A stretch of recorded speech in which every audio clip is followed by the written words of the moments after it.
Hello, this is JNM Reviews, and today I am glad to review this free sample provided by Miss Mouth's Messy Eater. So it's a stain remover or stain treater.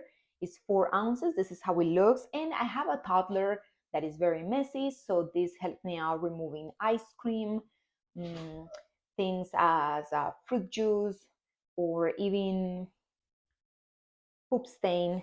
So this is what you want to do. Let's say that this is dirty. This is actually, I've used it on these underwears, my toddler when he was potty training, and look how clean they are.